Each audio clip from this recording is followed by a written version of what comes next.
In the magical kingdom of Grangaya, a legendary Grand Archmage rose to fame as the hero who led humanity to victory in a brutal otherworldly war.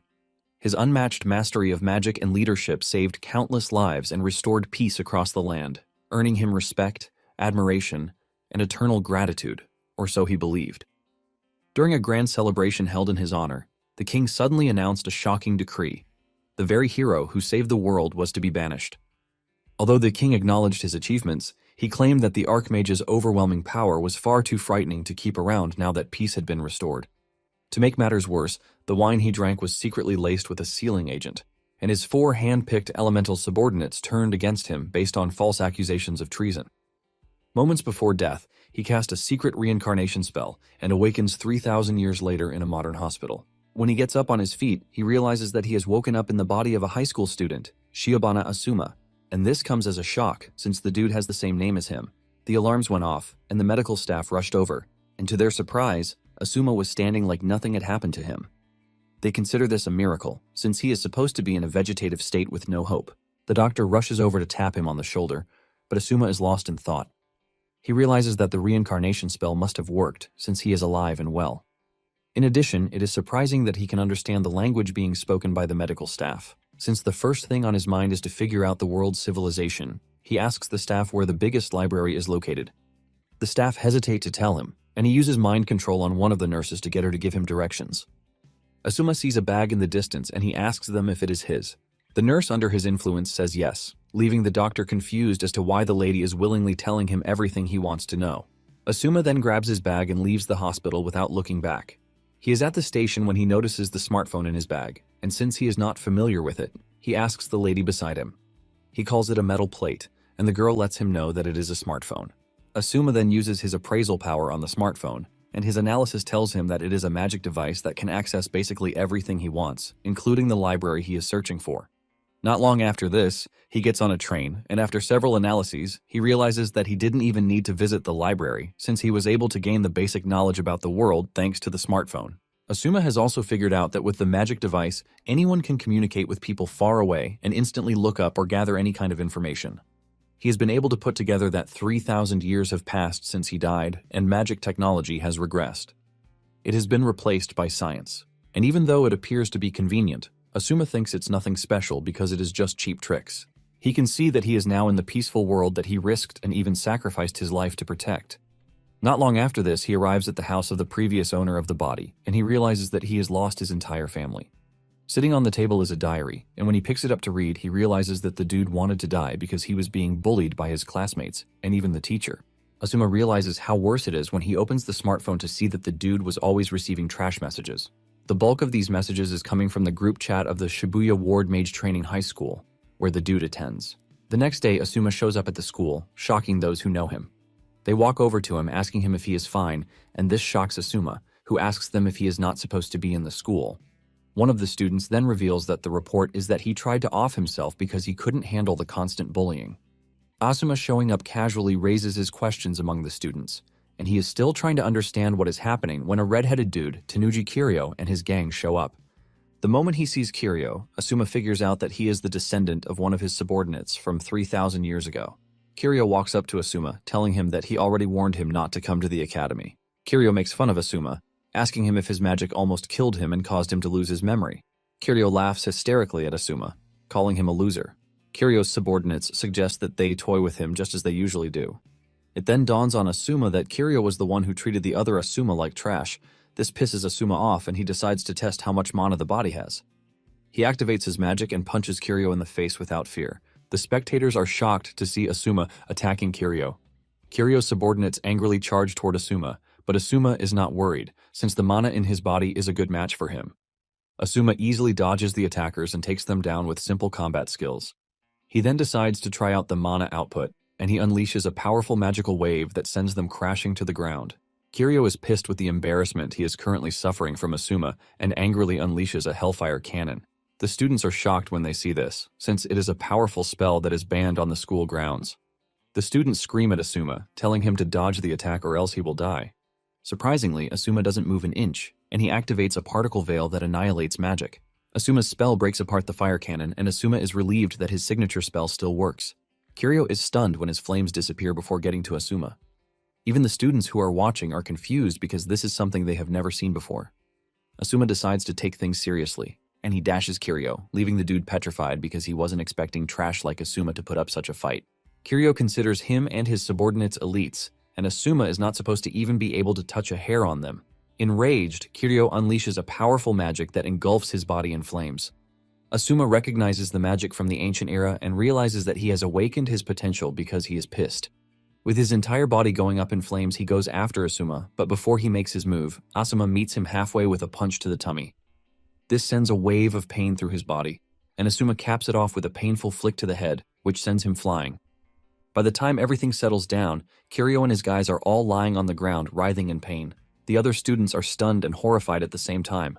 Asuma, on the other hand, is analyzing the structure of his body, and he realizes that the latent mana is amazing, but it lacks the stamina to keep up. Later on, Asuma sits in class alongside the other students, and he promises himself that he is not going to allow a repeat of what happened in the past. In addition, he has no intention of forgiving the descendants of those who betrayed him. Just then, he spots a weird device on the table, and he asks the girl beside him what it is. The girl, Shinomiya Lily, reveals that it is a device that lets one activate modern magic at high speed, and it is called a smart rod. Asuma then realizes that modern magic is basically a blend of science and magic. Basically, the spells from 3,000 years ago are now called ancient magic, and those who practice are extinct. Because of the advancement in science, modern magic became the standard.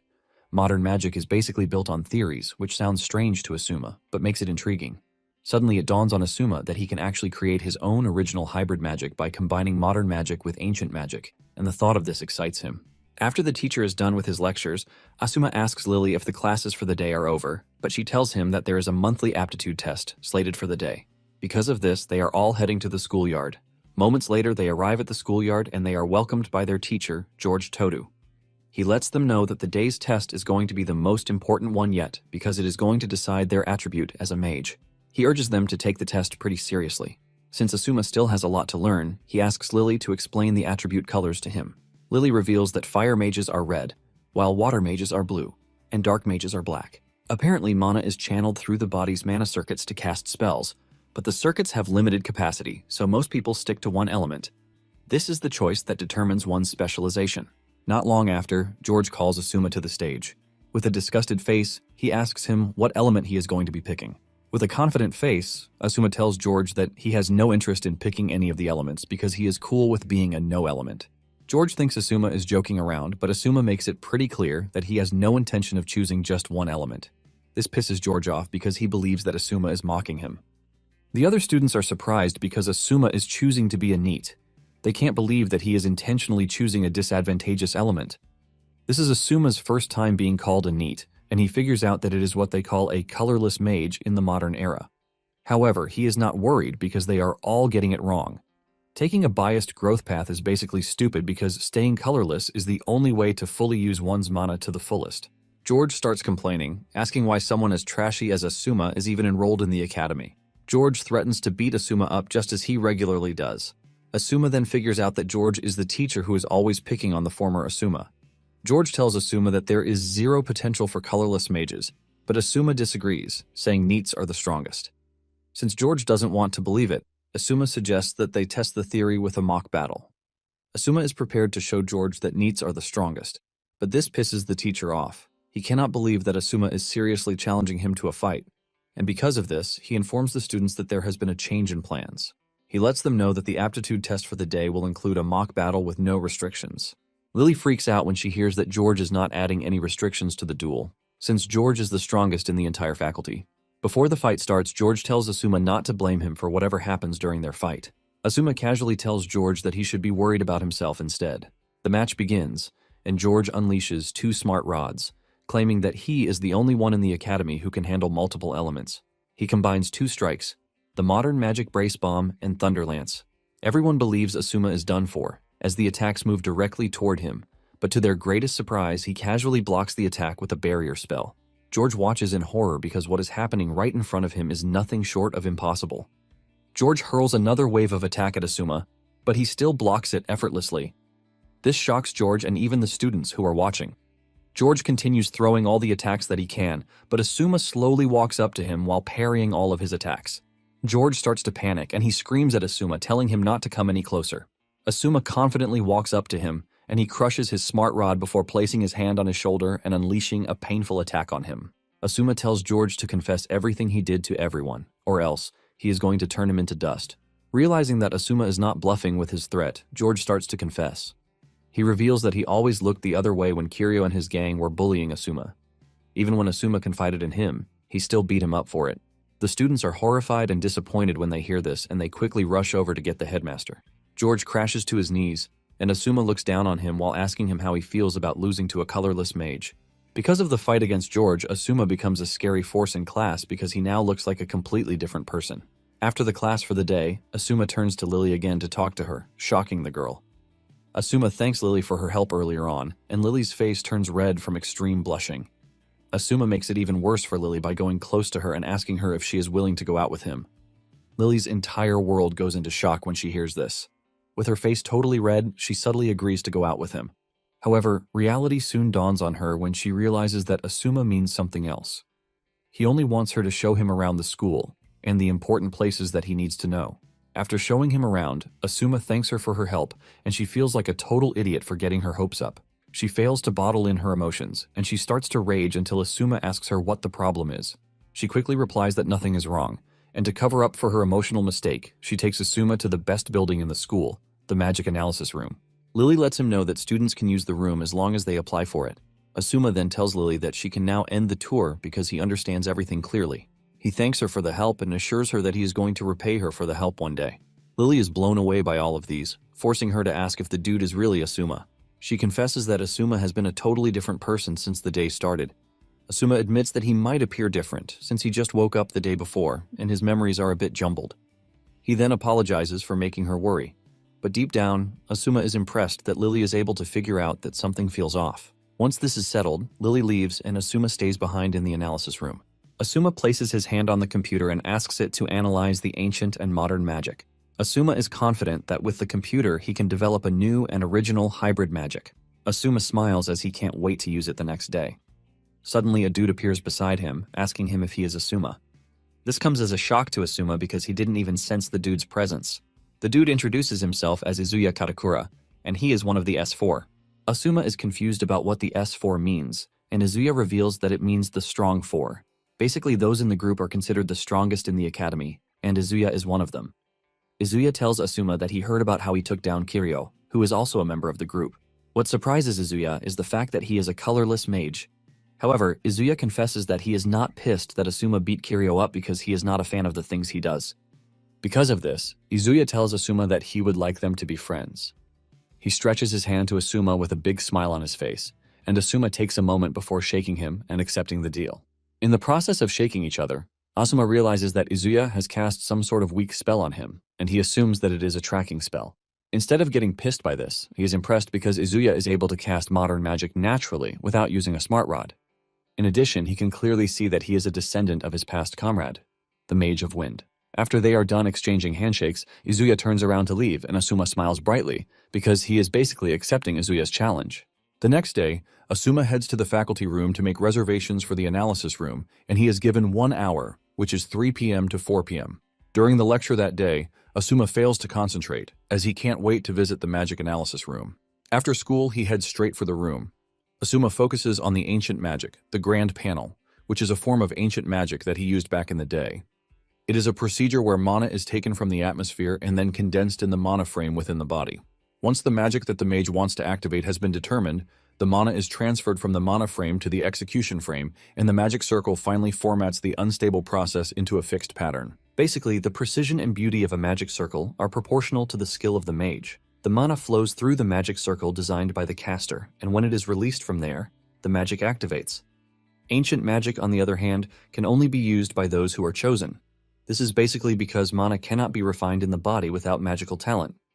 However, things appear to be different in the modern era because the internal mana frame and execution frame have been replaced by an organ called the mana circuit, thanks to the invention of the smart rod. The smart rod automatically injects mana into the body's mana circuit and artificially generates a magic circle to activate the spell. To put it simply, they were able to create a more generalized process, making it possible to activate magic without any innate personal differences. However, due to the manualization of the procedure, the power of the magic has decreased when compared to ancient magic. And just as expected, without the smart rod, there is no way to use magic. With all of these, Asuma figures out that creating the hybrid magic that mixes ancient and modern technology is the ultimate goal. However, to do this, he knows that he has to master modern magic to the highest level so he can conquer all the attributes. He plans to use the quantum computer to run the calculations for the basic theory of his hypothetical hybrid magic. Asuma inputs his data, and once he is done, he decides to get himself a drink and wait until the calculation results are out. Suddenly, he gets thrown into a magical space where he finds himself falling. He quickly figures out that he is currently under attack by someone who wields modern magic, but the problem is that he can't see the person. Just then, it dawns on him that there is only one person who has slipped past his radar, and this is Izuya. Asuma cannot believe that the dude is already making his move when he suggests that they become friends. Since Izuya doesn't mind attacking him, Asuma plans to teach him what it means to be his senior. Since there is no way Izuya could have teleported him to the sky, Asuma figures out that it is a recognition-altering spell to make him perceive it that way. This is the same type of magic that Izuya used in the past, and Asuma is surprised that he hasn't changed. Nonetheless, Asuma is curious to see what will happen if he continues free-falling. Just then, a bunch of artificial magical beasts appear out of nowhere. Asuma is forced to cast a barrier spell, and he figures out that he is going to be stuck on the defensive if he can't pinpoint where Izuya is hiding. Asuma plans out his move and decides to use deceleration magic to stop his fall. But suddenly he realizes that he is falling into a magic mine. This is when he realizes that Izuya has already placed countermeasures in the magical space, which will always react to the spell he activates. Asuma comes to the quick conclusion that he needs to destroy the mines before they explode, causing a chain explosion. Asuma believes he has everything under control until he suddenly finds himself levitating in an empty space with no atmosphere, making it hard for him to breathe. He is still dealing with this when a bunch of explosions rock the space, and this is when Asuma finally decides that he's had enough. Asuma soon realizes that he is at risk of suffocation and dying if he doesn't make a move quickly. To cap it off, the magical space is intricate in its construction, just like a work of art. Since he knows how Izuya operates, he is pretty sure that he is hiding somewhere and watching, so he can witness his death. This means the whole space is not autonomous, so Izuya is definitely nearby and watching through a peephole. Asuma concludes that his way out is to find the peephole, and he surrenders himself to a 100% focus mode. Izuya sees this and believes that Asuma is finally giving up, but at the same time, he is not ready to pull back. Suddenly, a large explosion rocks the space, and this is thanks to Asuma channeling all of his concentrated mana into his execution frame and unleashing it at once. Izuya is shocked when he sees this, but Asuma doesn't hold back as he continues to expand his massive magic circle. He plans to expose the anomaly within the space and pinpoint Izuya's observation point by doing this. After some moments of doing this, he finally locates Izuya, and he wastes no time exploiting the space. He breaks apart Izuya's magic and he finds himself in the magic room again. With this, he confirms that Izuya was using a recognition-altering magic. Asuma then leaves the room to find Izuya where he is sitting. Asuma walks up to him, asking him why he would want to harm him when he told him earlier that he would like them to get along. Izuya jumps up excitedly, telling Asuma that he is everything he imagined him to be. Izuya talks about how easy it was for Asuma to break through the illusion magic and cast levitation magic without a chant. Izuya tells Asuma that he is an incredible person for being able to do this. Izuya continues dancing around as he compares Asuma's technique to the best art in the world. He tells Asuma that he is incredible, and he would like to understand his magic circuits. Suddenly, Izuya's face changes as he tells Asuma that what he loves most is seeing something beautiful get destroyed. Before Asuma can react, he realizes that Izuya has gotten a step ahead of him again and he has fallen into another spell of his. Izuya then activates his magic spell, Meteor Fall, and a bunch of construction materials from below levitate into the air to start falling on Asuma in an attempt to impale him. Even with a number of sharp materials coming at him, Asuma maintains his cool. Just before the spikes descend on him, he manages to create a barrier to block them. However, Izuya makes fun of him, telling him that he wants to see how long he is going to hold out. Izuya continues hurling several materials at Asuma, forcing him to keep evading, and without a doubt, he realizes that Izuya is trying to corner him. Before Asuma knows it, he finds himself in the middle of construction materials that are aimed to finish him off. Asuma continues holding on, but Izuya makes fun of him, telling him that he is reaching his limit already. Izuya then takes things further by pulling an airplane toward Asuma's location. Izuya aura farms in the air while telling Izuya that he is in his world. Izuya tells Asuma that he is curious to see how he is going to block his latest attack. Asuma raises his hand in the air, but at the same time he focuses his attention on his surroundings. Meanwhile, Izuya is planning to stick him with a needle, but just as he hurls the needle at Asuma, he cancels the spell that was protecting the plane. This shocks Izuya, and he watches as the plane comes crashing down. However, it turns out to be an illusion, and his main attack was the needle. Asuma was able to see through this, and he caught the needle pretty easily. Asuma makes fun of him, telling him that he has seen through his schemes already. Asuma explains that the spell that manipulates wind to drop the debris was nothing but a decoy. Izuya had dropped real objects like poles and metal plates, but then he followed it with an illusory airplane to draw his attention. While Asuma was distracted, he then launched the magic needle infused with a consciousness-disrupting spell, which was Izuya's real move. Asuma smiles because even Izuya's supposed meteor fall was nothing but a bluff. Asuma commends Izuya's hard work, but lets him know that everything he tries to do is useless against him. Izuya argues the possibility of this, saying there is no way Asuma could have seen through his magic because no mage alive can sense when he activates his magic. Izuya says this is only possible if the person is a legendary archmage from 3,000 years ago. Just then, Asuma tells him that because his magic was excellent, he is going to end the battle with subtlety. He dashes toward Izuya at a speed he couldn't react to, and he tells him that he used too much magic in front of him, which gave him the chance to analyze it. Asuma places his hand on Izuya's chest and unleashes a magic circle that sends a vibration of pain through his body. The magic effect kicks in, and Izuya screams in pain before passing out cold. Asuma stands tall above him with a smile on his face because he won the battle. While Izuya was out cold, he found himself dreaming about his ancestor from 3,000 years ago. He was pretty close to Asuma back then, and he considers Asuma to be a work of art. Even though he was close to Asuma, Izuya wasn't close to the rest of the team, as he always avoided them. Kiryu believes that Izuya is shy, but their other teammate says Izuya probably doesn't just like him. Apparently, Izuya doesn't get along with the others because they don't appreciate art, and Izuya is not one to mess around with people like them. Just when things were getting very good between him and Asuma, he is suddenly informed by one of his teammates that the king has given a royal decree concerning the fact that Asuma is a traitor. Izuya doesn't want to believe this because he doesn't think there is a possibility of Asuma betraying them. His teammate tells him that this is true, since the king has the power of foresight, and it has never been wrong. This breaks Izuya's heart, since he considers Asuma to be a work of art, and he wonders why he would risk everything to betray the kingdom. Izuya is questioning this when he wakes up in the infirmary. Since Izuya didn't experience the events directly, he believes that what he just witnessed is a terrible dream. Izuya is trying to get himself together when Asuma shows up, offering him water to drink. He tells him that it's an electrolyte drink with sugar in it. Asuma suggests that Izuya rehydrates as fast as he can because he has lost a lot of fluid from sweating. Izuya is shocked, and he asks Asuma why he is helping him. Asuma mentions that Izuya took his spell head-on, and there was no way he would have come out unscathed. Nonetheless, he lets him know that his magic circuits are still stable, and it doesn't seem to have caused any lasting harm. Just then, Izuya notices a towel in Asuma's hand, and this is when it dawns on him that Asuma has been taking care of him while he was out.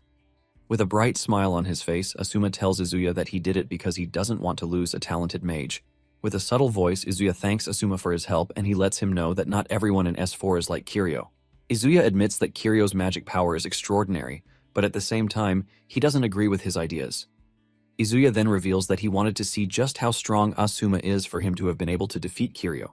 Izuya then bows his head to Asuma to apologize on Kiryu's behalf because of everything that he has done to him. Asuma smiles, and he tells Izuya that he doesn't seem like a bad person. He then tells Izuya that he is just going to forget that he ambushed him. However, in exchange for this, he wants them to make a deal. Izuya asks him what the deal is, and Asuma tells Izuya that he wants him to quit S4 and join him to create a new faction at the academy. Asuma is ready to take this risk of recruiting him, since he doesn't have his memories from 3,000 years ago.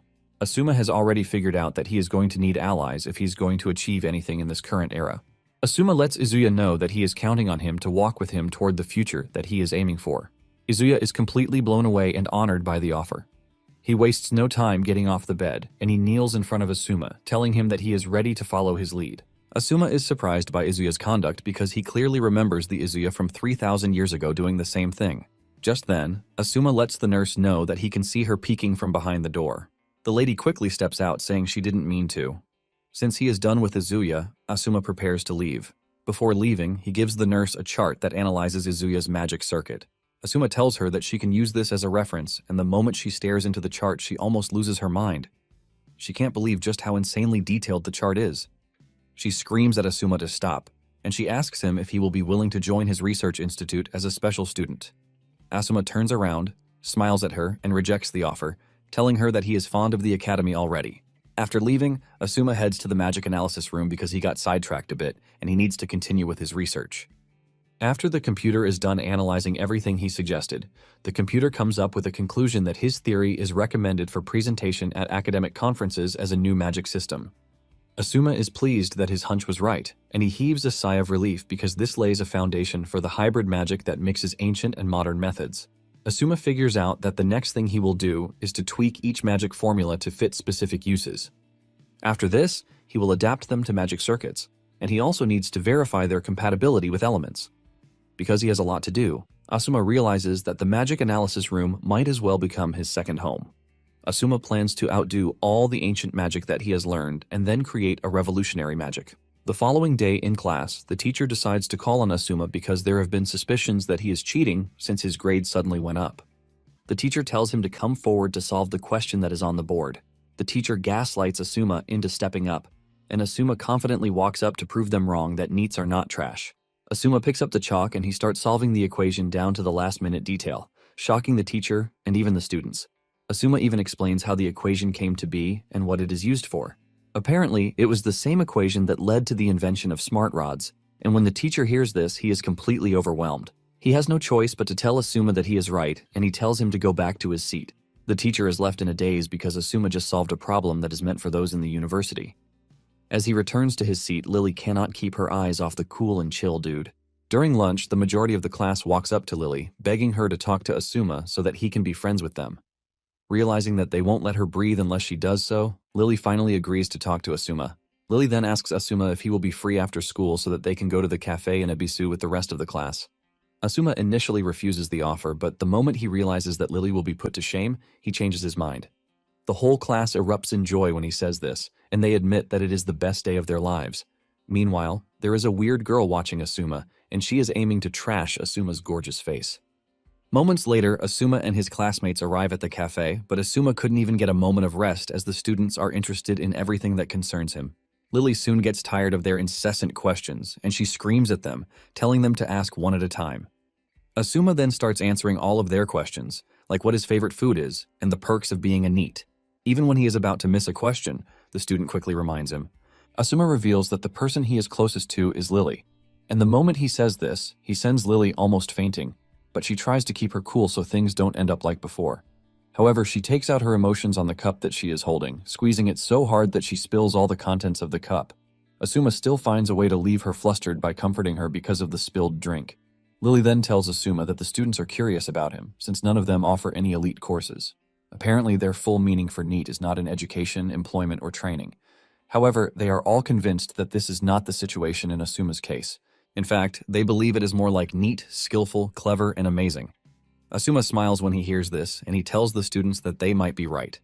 Lily cannot believe that Asuma is actually cool with everything they have been saying so far.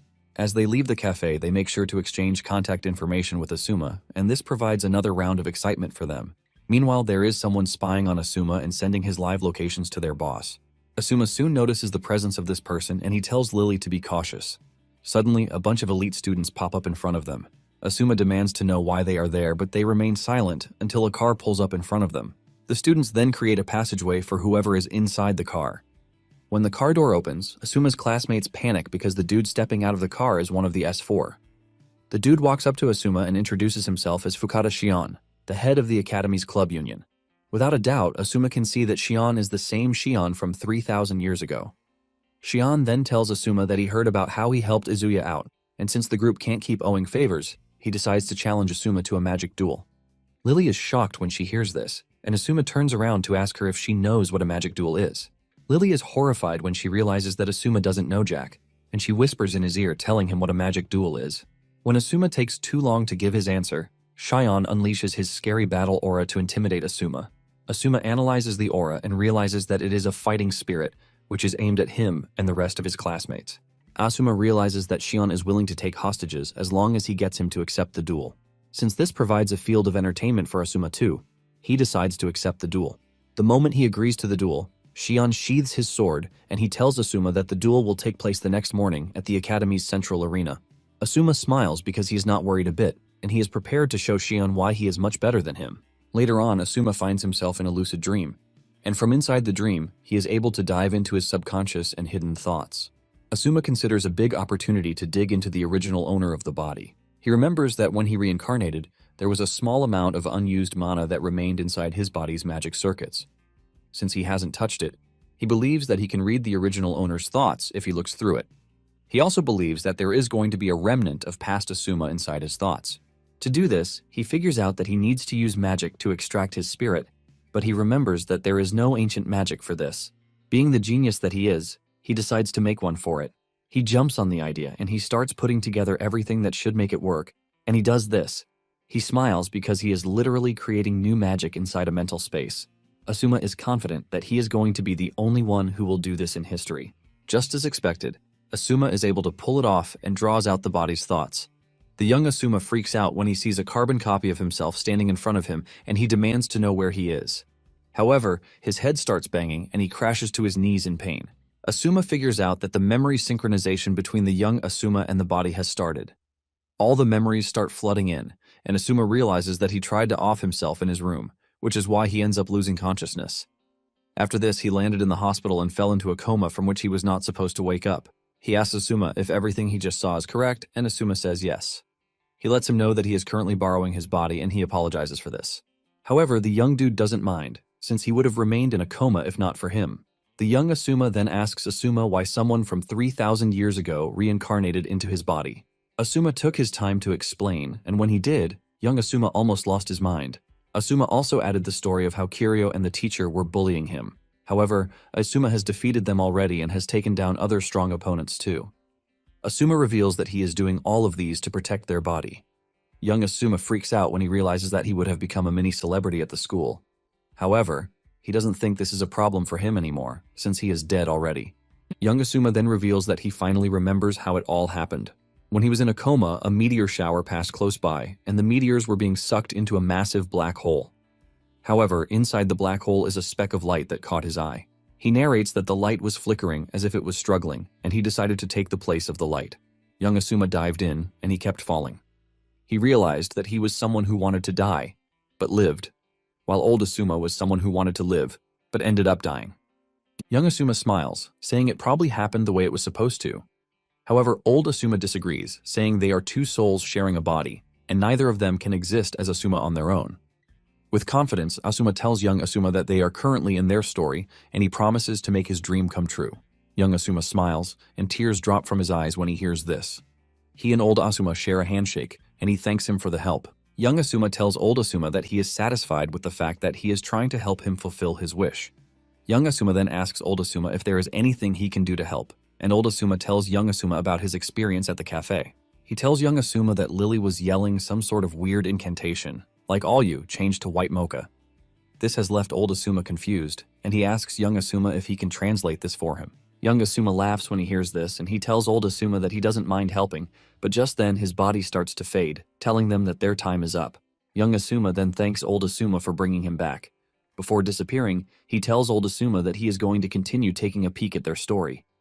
When Asuma wakes up, he knows that young Asuma is nothing but a lingering thought, but at the same time, he wants to fulfill all of his wishes.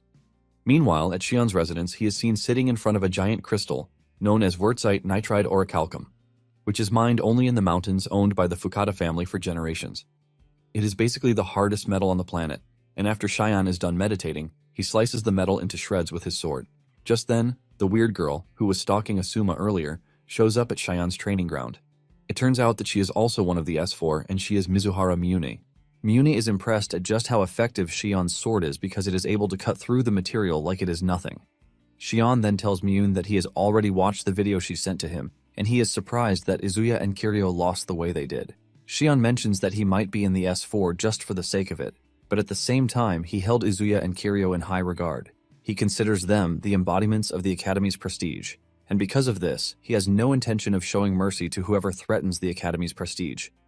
Miyune agrees with him, telling him that if he underestimates Asuma because he is a NEET, he is only going to regret it, just like Izuya and Kiryu did. Shion then whips out his sword and he swears by the moon in the sky that he is going to defeat Asuma. He says he doesn't care if anything happens to Asuma because the Academy's authority is far greater than a human life. Miyune is happy to hear this and she urges Shion to smash Asuma's pretty face. Myun then asks him if he has intentions of bringing out his secret weapon during the fight, but Shion says no, believing that the fight is not going to warrant him doing that.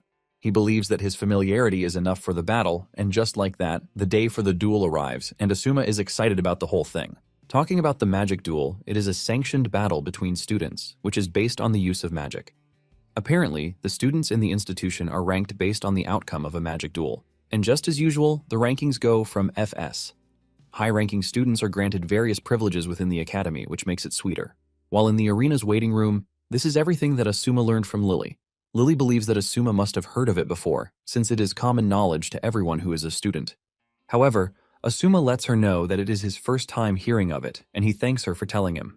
Lily is surprised to hear this, and she assumes that Asuma is still suffering from the entire memory confusion thing. Because of this, she makes it her will to support him. Suddenly, it dawns on her that she is actually in Asuma's waiting room, and she starts fantasizing just as she always does. It takes Asuma's voice calling out to her to get her out of the fantasy zone that she found herself in. Asuma then shows her two ties, black and white, asking her which one looks better. Lily picks the black one, and Asuma thanks her for her help. Asuma then asks Lily if he's going to get more time in the magic analysis room if he manages to increase his rank, and Lily says yes. Lily cannot believe that the magic analysis room is Asuma's concern out of all of his worries. Asuma then tells Lily that Shion is calling him a troublemaker for the school, and Lily confirms this by showing him the news article detailing his fight with Shion. Shion had told the press of his desire to deliver retribution to Asuma, who is currently destroying the academy. Even when Asuma sees the article, he is not moved by it, and this shocks Lily. She cannot believe the nerve of Asuma, since Shion is a master of Japanese magic swordsmanship, and the heir to the rare metal mines that supply the smart rods. Basically, his donations to the academy are in the billions, which is why no one in the academy can defy him. Lily tells Asuma that even if he is right, public opinion will be manipulated to make it seem like justice is on Shion's side. Asuma takes a moment to think about all these, and he just ignores everything. He then asks Lily how his tie looks on him. Lily is blown away by his aura, and she assures him that the tie looks nice. With this, Asuma stands up to leave for the duel. Lily is shocked that there is no ounce of fear in the guy, leaving her to wonder if he was even listening to what she has been saying. On the way to the arena, he runs into Izuya, and the two exchange what can be described as a coded glance. Meanwhile, Shion has arrived at the arena, and the elites are cheering for him, telling him to trash Asuma and finish him off. Not long after this, Asuma shows up too.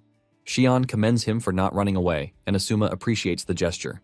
Out of nowhere, Shion asks Asuma who he is. This question shocks Asuma, who believes that Shion has seen through him that he is a reincarnated being. Shion tells Asuma that he is taking the match seriously because Asuma was able to defeat Kiryu and Izuya, which are definitely not flukes.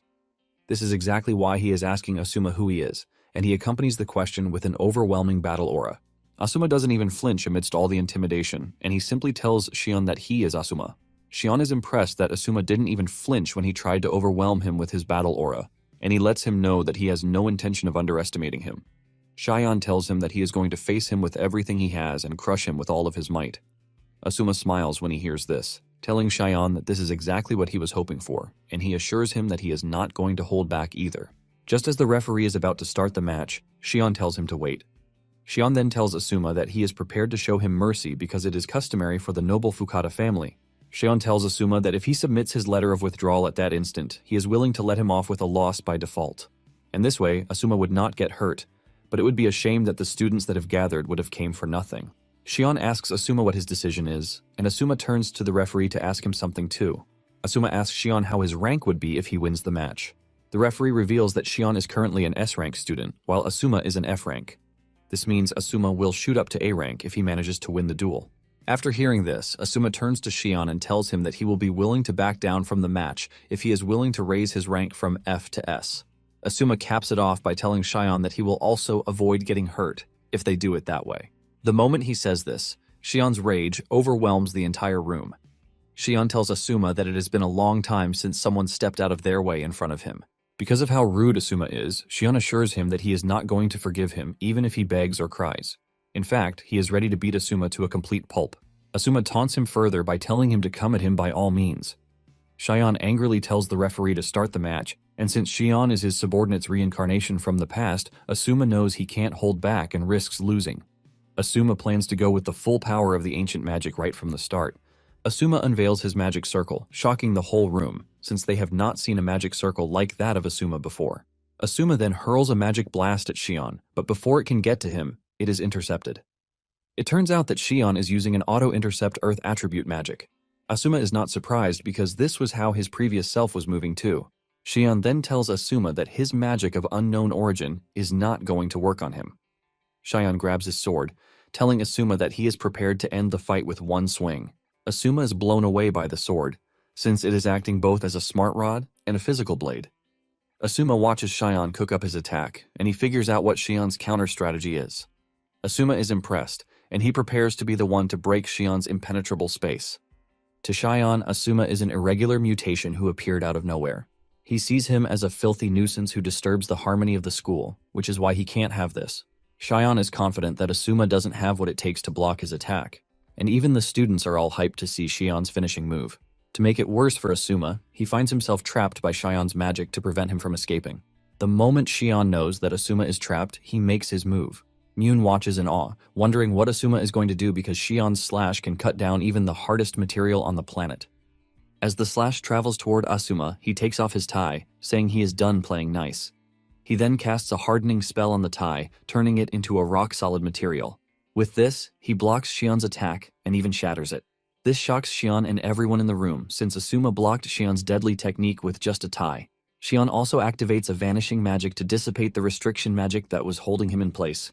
Once he is free, Asuma vanishes, sending chills down Shion's spine. Meanwhile, Asuma is preparing for a counterattack, and Shion is panicking at the mere thought of this.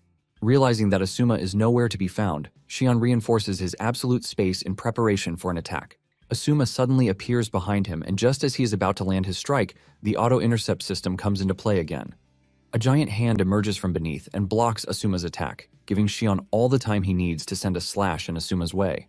However, Asuma manages to dodge the strike, and he throws away his sword before going after Shion. Shion believes that Asuma is setting himself up for death with what he is doing. However, Asuma shocks him by keeping his particle dissipation spell on. This dissolves everything that might block Asuma's path as he makes his way to Shion.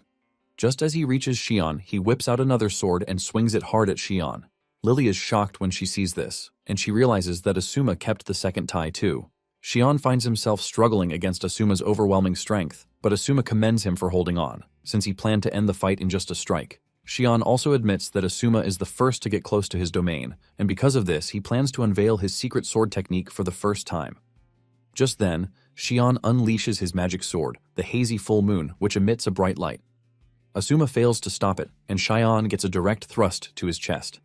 Myun smiles because this is a sword technique that combines disrupting magic sword with a piercing magic sword, and it is something even she cannot dodge. The hit goes directly into his chest, sending a wave of atomic damage into Asuma's body. Asuma loses mobility and crashes to the ground, leaving Lily screaming out in pain and despair. With Asuma unresponsive, Shion is worried that Asuma is dead because he put too much power into the strike. Shion tells the referee to check on Asuma, and he rushes over to do so. Shion is already prepared to accept the punishment for Asuma's death, under the guise that it was a mistake. Suddenly, Asuma stands back on his feet like a zombie, and he looks terrifying in the process too. Shion is stunned because Asuma shouldn't be able to withstand the secret technique of his magic swordsmanship. Asuma then tells Shion that he was wrong from the start, since he believed he was giving it his all, but he was subconsciously looking down on Shion. However, now that he is back, Asuma is ready to get serious with him. Asuma walks towards Shion, and he panics as he prepares to use his secret sword technique again. Asuma knows that his body's mana is insane, but it lacks issues with stamina. He figures out that the damage he took from Shion earlier on was deadly, and to avoid dragging things further, he plans to finish the fight early. Asuma plans to compress the mana within the magic circuits to the threshold limit so he can temporarily enhance physical abilities. Even though it was his first time doing it, he was able to pull it off easily with his body glowing really hard. Asuma is thankful that he is going up against a strong opponent because this has made him dive into construction and experimentation right on the battlefield. While Asuma is thinking about all of this, Shion sees it as an opening to attack him. Shion plans to land the finishing blow, but before he can do that, Asuma appears behind him. Shion is stunned by just how fast the dude is, leaving him to wonder just how a human is able to achieve this kind of speed. Nonetheless, he believes that he still has a secret weapon and he unleashes his familiar. His familiar emerges from underneath to grab Asuma's legs. Shion laughs at Asuma because he believes that he has successfully restrained Asuma's movements. However, Asuma shocked him by dragging out the familiar with just one hand. Asuma hurls it into the distance like it is paper before finishing it off with a magic spell, shocking the whole room. Asuma tells Shion that his option to use automatic interception is now gone, since he has taken down his familiar. Shion trembles when he sees this, and Asuma walks toward him, telling him that it is over. Shion cannot believe what is unfolding right in front of him, since he is supposed to be the top Japanese swordsman.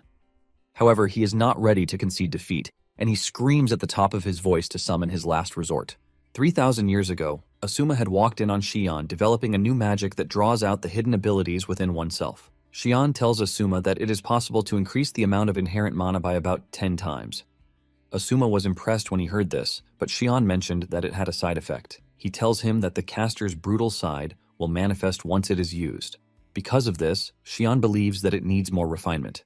Nonetheless, he reveals that they have found a human suitable for the experiment, and since it is going to be a dangerous experiment, Asuma asks him who the experiment subject is.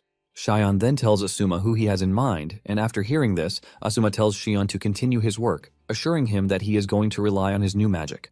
Now, in the present, Shion is able to activate this magic, and his alter ego emerges. He dives toward Asuma like a maniac, ready to slice him to pieces. Even Asuma can see that the dude has become insanely fast by boosting his magic circuit and dramatically improving his physical abilities. Shion's insane speed forces Asuma to keep jumping backwards, and Shion makes fun of him, telling him to stop running. With Shion's destructive ability going rampage, Asuma can see that he has been able to awaken his potential from 3,000 years ago. He figures out that the others also did the same when they found themselves in an extreme state. Nonetheless, Asuma doesn't think Shion still poses a threat to him. Not long after this, Shion corners Asuma, which has been his game plan from the start. Asuma is impressed that even in his crazy state, he is still calculating his moves. Shion is glad that everything worked out, and he tells Asuma that he is coming after him with his final secret technique. This is a technique that fires tens of the one-hit kill magic sword, Hazy New Moon. Asuma is worried because he doesn't know if he can even take the damage from the technique head-on. Even with the danger facing him, Asuma still thinks he is on top. Asuma then figures out that he has to intercept Shion's secret technique. With this, Asuma constructs a magic circle to intercept Shion's barrage of attacks. The magic circle forms a giant three-dimensional lens, and Shion's first attack touches the giant lens positioned by Asuma. In addition to the analytical skill that Shion infused in the magic circle, he added a novel arrangement to it. Instead of automatically analyzing the touched target, it transmitted the raw, exposed information directly to Asuma. Asuma then performs a high-speed analysis in his brain, using the supercomputer as a reference. With this computer working, he was able to process information close to the speed of light. This basically makes Shion's fast slashes look slow, since there is no way they can beat the speed of light. To put into perspective how impressive it is, Asuma was able to finish all of this in just 0.1 seconds. The moment he is done, he blocks Shion's attacks and counters him, which sends a wave to push Shion backward. However, he pulls himself together again and goes after Asuma, but he easily blocks the attack. Asuma grabs his sword and breaks it before punching Shion really hard on the face to knock him to the ground. Asuma points his sword at Shion, urging him to surrender or get stabbed in the worst possible way. Realizing that he is going to get himself killed if he continues acting brave or stubborn, Shion has no choice but to surrender. Asuma then smiles at him, asking him if he has finally learned his place. Since he has already lost, Shion then asks Asuma how he was able to predict his attack because it is impossible for the human brain to be able to do so. Asuma smiles and he understands his confusion. He then explains that he applied the principle of the quantum computer that is inside the magical analysis to boost the circulating mana in his brain. Shion is surprised when he hears this, and Asuma says science actually works well with ancient magic. However, Asuma lets him know that he was able to develop these countermeasures thanks to Izuya. Before coming to the fight, Izuya had told Asuma that Shion possesses an aggressive alternate personality. He informs him that he has a gentle, normal personality and another one, which is aggressive. He urged Asuma not to let his guard down until he had defeated the alter ego. Shion refuses to believe that there is a possibility of an ordinary mage being able to do this, and Asuma smiles at him, telling him that he is not an ordinary mage because he is a grand mage. Meanwhile, the students have erupted in joy as they celebrate Asuma's win, and Lily couldn't be prouder in the stands. After the battle, the news of a colorless defeat of Shion spreads widely, and they know that this is something that will remain in the books for generations to come. Asuma was also given his reward for defeating Shion, and he was promoted to A rank, which has some added perks to it, like a longer period of time in the magic analysis room. Asuma is pleased that he is able to achieve this, since he won't have to secure authorization to use the room every day. In addition, it will make his mission even faster. Asuma is eagerly looking forward to the things that will be created using the quantum computer. Later that day, Asuma returns home, and he realizes that it has been 1 week since he reincarnated, and his knowledge about the modern era has deepened. He has also learned a lot about the Earth and the fact that there was a cultural discontinuity that happened between 3,000 years ago and the present day. Basically, there were things that were passed down from ancient to modern times, and some were not. The source of the discontinuity is called the Great Calamity. Due to this, magic declines and science develops. Asuma is glad that it was just a decline, not a complete eradication. Ancient magic became a minority and was treated as a cult, but it later came to the spotlight again, thanks to the power of science. It was arranged into modern magic using scientific power that basically anyone can use, unlike the ancient magic that requires talent to be used. And to put it into perspective, the kingdom that betrayed Asuma long ago has perished. However, since Asuma has run into 3 of his former subordinates, he figures out that Miyun is also somewhere in the academy. In fact, he believes that the king, who betrayed him in the past, is also present in the modern era. Just then, Asuma's scheduled alarm goes off, and Asuma realizes that he has a report that has a deadline that he needs to work on. Asuma realizes that young Asuma was working on something he had invented back in ancient times. Since he is the genesis of it all, Asuma is confident that he is going to get it done in no time. He then notices a note on the table, and when he opens it, he realizes that the things written in it have been covered by ink. Asuma then uses his magic to erase the ink, and he is surprised to see that it is a bucket list. This is the list of things that Asuma wanted to get done before he died, and suddenly, one of them catches his eye, which is to meet his long-lost family. This is when Asuma realizes that young Asuma's wish wasn't vengeance, but family. Since young Asuma is keen on meeting his family, old Asuma promises to fulfill his wish. The next day, Asuma arrives at the academy looking like a proper student, and he catches everyone's attention with the way he carries himself. As he walks through the school, the students are all amazed at how he changed out of nowhere. He was once a trash in the school, but he suddenly became a celebrity, and he even has Izuya following him around. What makes him even more impressive is the fact that he is a colorless mage. Izuya then informs him that he has submitted an application to leave the S4 so that they can create a new faction. In addition, Izuya assures him that they should be able to secure a club room. Asuma is pleased with his work and he commends him for everything. Suddenly they are ambushed by the student press who have done their research on Asuma. They talk about his beauty and how he has been able to defeat the S4 members. The press members want to interview Asuma, but he walks right past them, leaving the press members utterly embarrassed. However, press members are always persistent, and because of this, they chase after Asuma. Izuya, on the other hand, escorts Asuma to his class door before leaving, and just when Asuma is about to settle in, the press members show up yet again. Asuma blatantly tells the lady that he doesn't take press requests, but she is very persistent. She assures Asuma that she is not going to leave until Asuma answers her questions.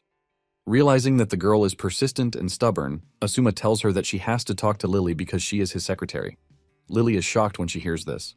Asuma lets the press know that they have to get permission from Lily before talking to him. However, he urges them to do it after school, since they have class now.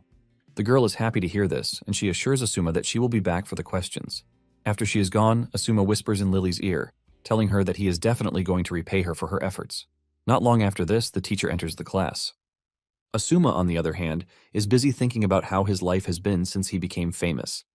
He figures out that he has to secure a secret place where he can live peacefully. Meanwhile, Lily is blown away by just how dependent Asuma has been on her. This leaves her fantasizing about who Asuma's lover is yet again. Later on, Asuma continues his usual student life and he participates in a swimming competition where he comes first. What makes his win very impressive is the fact that he didn't even use magic, and he was able to set a new record of 35 seconds. Asuma can also see that he is getting really used to the body, but at the same time, he knows he can't show his strength too much because he is going to stand out. Asuma can only pray that Izuya's application for the club room becomes successful. After leaving the pool, he heads to the bathroom to wash off. Since the swimming lesson is the last class for the day, he thinks of stopping at the magic analysis room after he is done talking to Izuya. Suddenly, he notices a strange figure in front of him, which turns out to be a girl. Before he knows what is going on, the girl walks over and turns out to be Miyun, and she tells Asuma that she wants to know him deeper. Asuma immediately becomes cautious because he can see that the person in front of him is not an ordinary person. Asuma tries to play it cool, telling Miyun that she is currently in the men's bathroom. However, Miyun argues that she is in the right place. Asuma then suggests that she leave before the other boys enter to find her. However, she lets Asuma know that they are the only ones there. Asuma turns around and realizes that everything is already different. Even the students have vanished, and he quickly realizes that something is wrong. He wonders if it is a magic attack, but he basically figures out that he is in a precarious situation. He decides to analyze the situation better, and to do this, he concludes that putting distance between himself and Myun will work out just fine. Asuma dashes over to the door, and as he prepares to rush through the locker room, he suddenly hears Myun behind him. This leaves him shocked and confused as he tries to figure out what is actually going on. He wonders when she was actually able to catch up to him. Suddenly, Myun appears behind him, telling him to get some clothes on because his body is tempting. Asuma ignores her and focuses on trying to understand what is actually happening. He initially thinks it's teleportation magic, but he trashes the idea, since he can't confirm any trace of an incantation. He decides to play along and figure out what her game plan is. While putting on her clothes, Myuni notices that Asuma is standing cautiously, and she urges him to stay calm, because if she wanted to hurt him, she would have. She tells Asuma that she just wants him to know everything about her before he makes his decision. Asuma is confused by this, since he doesn't know what she means by knowing everything. After making sure she has sent enough fear into his body, Myun finally introduces herself, telling Asuma that she is an idol with over 3 million followers. She introduces herself in the most fashionable way, but this doesn't get a reaction out of Asuma, who just stares at her blandly. Deep down, he is trying to figure out her moves because he is familiar with her moves from 3,000 years ago. Asuma knows how dangerous it is for him if he is unable to figure out Myun's secret. Since he doesn't notice any sign of ancient magic, he wonders if she was able to acquire a new magic after she resurrected. Myun soon notices how tense Asuma is, and she decides to tell him about herself. This is basically the reason she wanted to be alone with him. Myun starts by citing examples of animals like praying mantises that always eat their male counterparts. She mentions that there are many creatures in the world that eat their male counterparts, and she considers this a useless and dumb behavior. Myun then reveals she, on the other hand, wants to be dominated and consumed by a superior male. However, she doesn't want a weak male because she wants to be dominated by a strong man who can surpass her. She mentions that she can smell the superior odor coming from Asuma, who was able to defeat the other 3 members of the S4. Out of nowhere, she adds that Asuma is a sadist. Asuma is shocked when he hears this because he doesn't know what is giving her such an idea. Myune believes that they are a match, and this is why she wants to test out his strength. She unleashes a slash very close to Asuma that cuts his hair.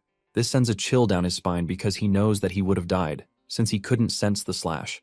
This leaves him trembling because he doesn't want to believe that her speed surpasses that of Shion's sword slashes. Asuma trashes this idea, saying there is another trick behind it. Myun smiles at Asuma, urging him not to disappoint her, and Asuma, on the other hand, finally pulls himself together to properly unravel the mystery behind Myun.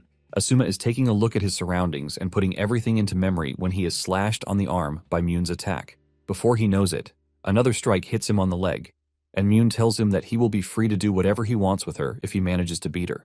However, she lets him know that if he fails to lay a finger on her, she is going to kill him. She then tells him that he is free to bow before her and grovel at her feet if he doesn't want her to kill him. Myun says breaking a sadist like Asuma would be a joy to her. All while she is saying this, Asuma remains mute, and Myun continues to deal damage to his body. Myun makes fun of Asuma, asking him if he is so scared to make a move, and she tells him that he is a total letdown. She also reveals her disappointment at Asuma's unwillingness to fight. Asuma finally breaks the silence, and Myun believes that he wants to beg for his life. However, Asuma tells her that she is getting it wrong because he only wants to tell her that he will never grovel or beg for his life. Asuma then adds that he doesn't even like Myun, and this sends a wave of anger through her body. Asuma continues by telling her that all of her talks about strong males and domination don't concern him. Asuma then caps it off by saying he doesn't have the desire to get himself a lover. Asuma makes fun of Myun for thinking she has a chance at controlling him, letting her know that they are on different levels because he is way stronger than her. This pisses Myun off, and she tells Asuma to back his words by turning the situation around because a male who cannot love her doesn't deserve a reason to exist. She angrily hurls a magic attack at Asuma, and he blocks the initial attack. However, Myun follows through with another attack that slashes his chest. However, Asuma is not worried because he has successfully completed his preparations. Myun also notices that something is wrong because Asuma hasn't even tried to fight back. Just then, Asuma whips out a magic circle and he makes himself the target of the circle. Myun is surprised to see this, and she thinks Asuma has gone crazy because he is trying to hurt himself. Asuma then laughs at Myuni, telling her that she is getting everything wrong because this is basically his solution to the problem. He has found a way to break through Myun's trap, and this is the only way. Initially, Asuma was worried because he found it strange that an archmage like himself couldn't perceive Myun's attack trajectory at all. Because of this, he deployed invincible minds infused with the analysis skill into the air. All while Myun was attacking him, he was analyzing the environment to find a loophole. It turns out that one of the mines was accidentally destroyed, but it was with this that he was able to notice an attack which came from another phase. He realized that the attack was so fast because it hit him when he was still trying to pull himself together.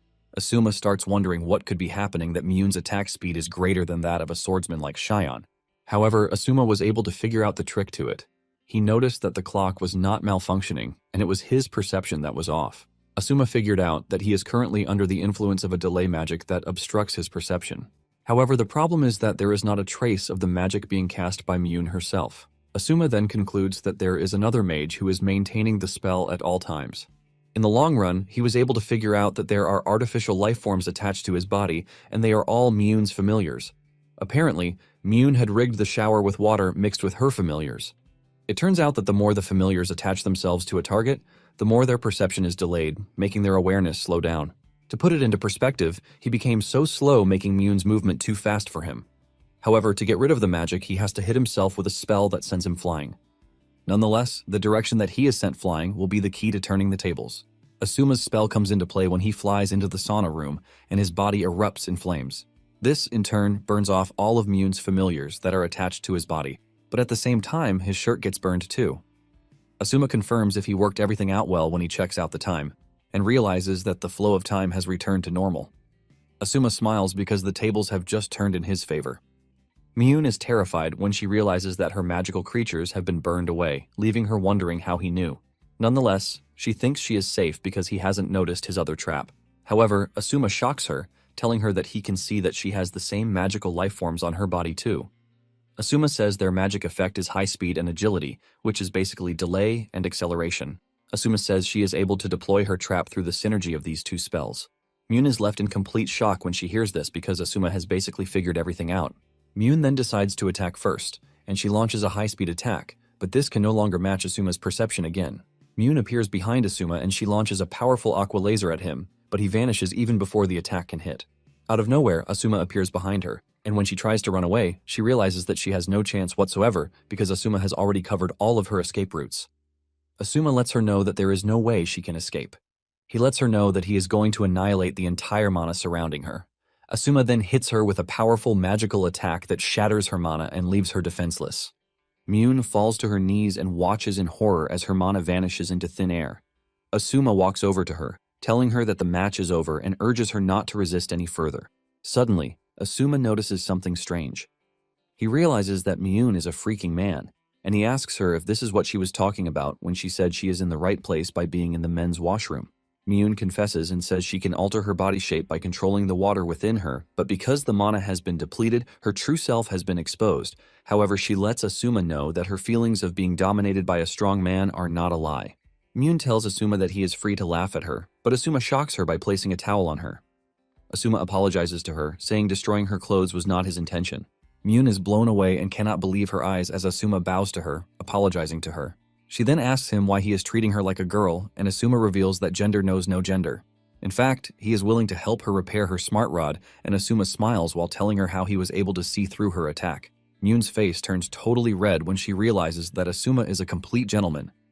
Asuma then reminds her of what she said about giving herself over to whatever he wants if he is able to defeat her. Since he has managed to defeat her, he tells her that he has an order for her. Asuma says he has things that he wishes to accomplish at the academy, and he needs her talent for magic design because it is exceptional. Asuma then makes his wishes clear.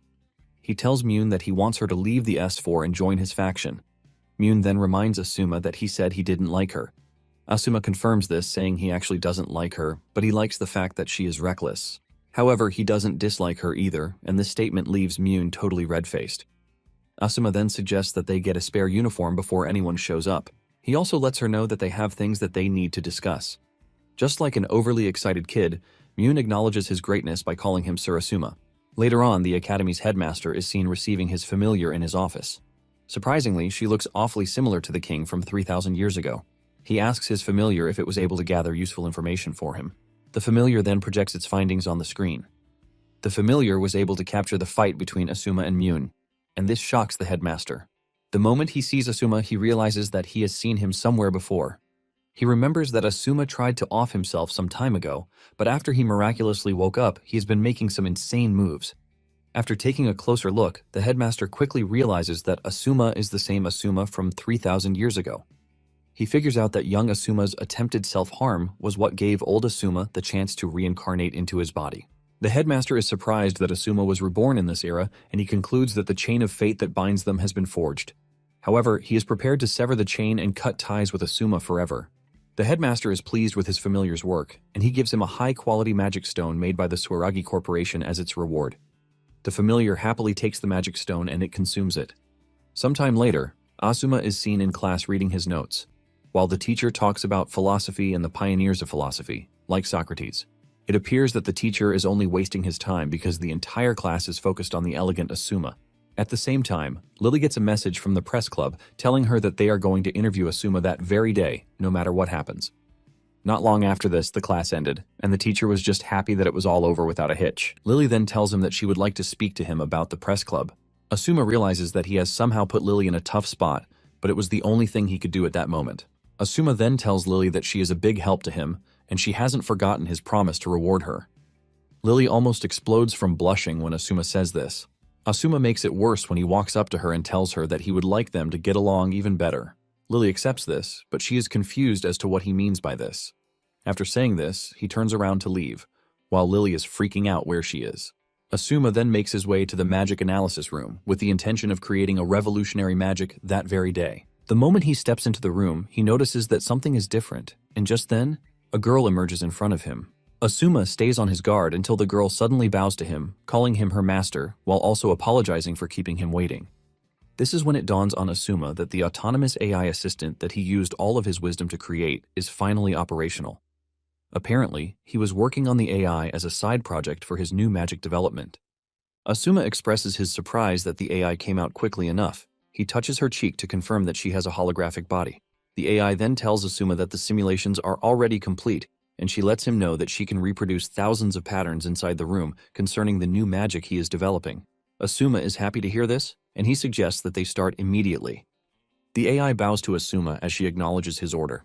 It turns out that Asuma only wanted to create the AI to understand modern magic, but he ended up creating something high-end than he expected. Asuma initially thought modern magic was trash, but after learning more, he realizes that the magic is actually decent.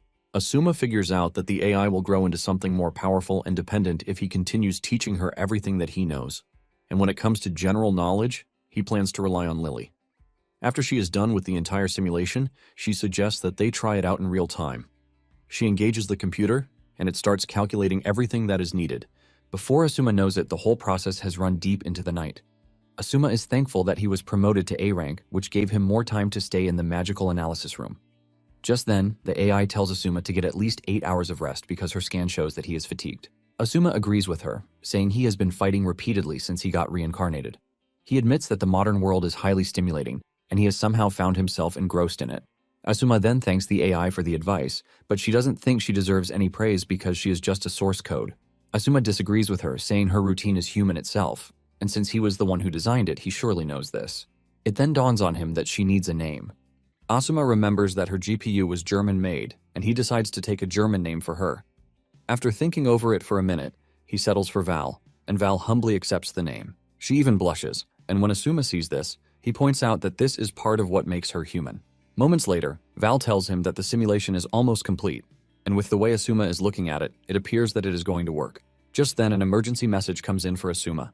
Asuma asks Val who the sender is, and he is shocked when he learns that it is the Academy's headmaster. The headmaster tells Asuma to come to the headmaster's office immediately, and this leaves Asuma wondering why he has been summoned. Since it is the headmaster, he figures out that he can't ignore the summons. Asuma then tells Val to continue with the simulation. He also tells her to run a certain program code, and after she is done, she is to send the materials to Azuya in his name. Val acknowledges the order and gives him directions to the headmaster's office. As he steps away from the room, Asuma has no idea that he is being watched by the headmaster's familiar. In a flashback from 3,000 years ago, warriors are seen engaging the otherworldly creatures, the Omega. The warriors have lost loads of comrades, but they refuse to back down because if they do, the kingdom is going to suffer. Suddenly, the enemy starts to prepare for a coordinated attack, which would wipe out the stubborn warriors. Even in the face of danger, the warriors remain steadfast, and just as they are about to meet their maker, Asuma appears out of nowhere, blocking the attack and wiping out the Omegas at once, using a devastating force. When the dust settles, the warriors thank him for his help, and he tells them to report the situation to the Senate. Asuma looks around. and he berates himself for not being able to save the dead warriors. Moments later, his subordinates join him on the battlefield. The four are also pissed that they got there late, which caused the death of countless warriors. Izuya then suggests that they take solace in the fact that they wiped out the invaders. Mune expresses her concern about the creatures since she can't find them in the magical encyclopedia. Shion reveals that the creatures appeared out of nowhere, as if they came from another world. Asuma then tells his comrades that they need to remain vigilant against the annoying invaders.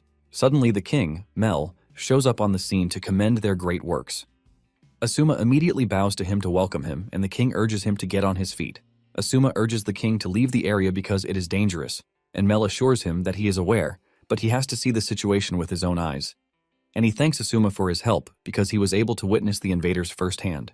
Asuma reveals that everything happened just the way Mel said it would, and even though there were casualties, the invaders have been stopped.